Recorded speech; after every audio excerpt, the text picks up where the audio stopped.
The tragedy that struck Newtown, Connecticut last Friday was unthinkable in so many ways, but as we all sadly know, it was not unprecedented. From Aurora to Tucson to Virginia Tech, those litanies of names, the shooting rampages have become depressingly familiar features of American reality, a fact that one remarkable young man is now fighting to stop. 5 years after he was shot 4 times during the rampage at Virginia Tech, he is on a mission to expose how easy it can be to buy powerful guns in this country. This heartbreaking season continues in Newtown, this season of funerals. 3 more children laid to rest. As the country struggles to make sense of the horror, there's a voice you should hear.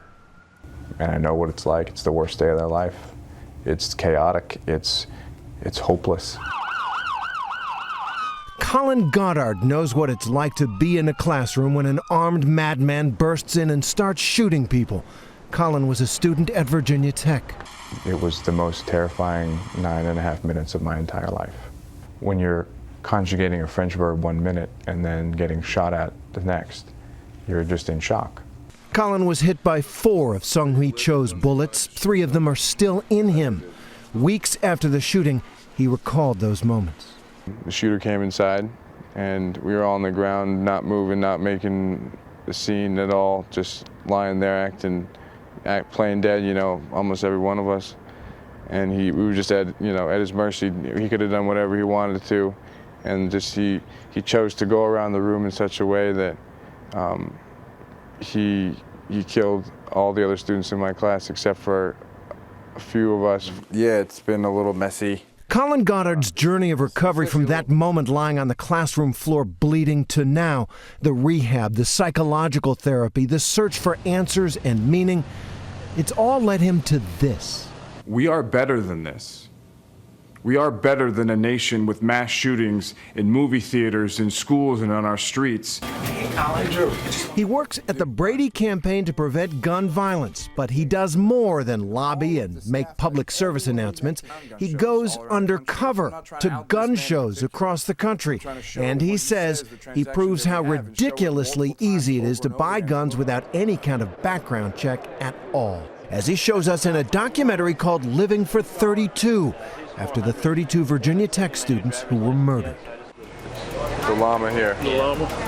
So I've got to You paid $300 for the man? I paid $300 for it, so I wouldn't mess with it for less than $20. No tax, no papers, nothing. I'm a retired Tuesday. 40% of the guns sold in America are purchased at gun shows. More than 5 million people attend these events every year. They generate billions of dollars in sales.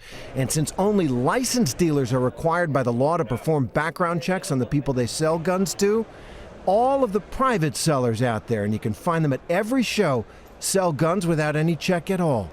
That's the gun show loophole, and Colin Goddard has made it his mission to close it. Here, at a gun show in Ohio, he says he and his friends were able to buy an assault rifle without even an ID. You want $660 for it? Yeah, out the door.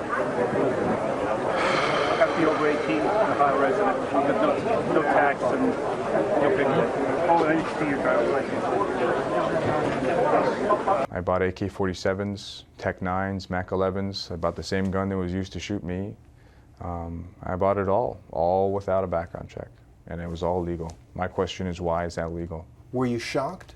I was. I didn't think I was going to be able to do it at first, and then once I did it once, and then did it twice, and then 3 times, I was like, wow, this is really easy. And it worked. And it worked every time. Polls show a strong majority of Americans favor closing the gun show loophole. But in Newtown, that wasn't the problem. At Virginia Tech, that wasn't the problem. The killers used legally purchased weapons. There's not one thing that's going to stop all shootings. You know, I mean, there's not one policy that's going to save us all. But, you know, a background check is something that will make it more difficult for dangerous people to get their hands on a gun. Colin Goddard is not a victim, but a survivor and a citizen activist with a youthful conviction that, yes, we can be better than this. I can't do this alone. I need people to come together on this. That's why I share my story. This is only going to be a period of my life. It's not going to be forever. But to the extent that I can share my story and move the ball forward, let's do it. Let's help save some lives.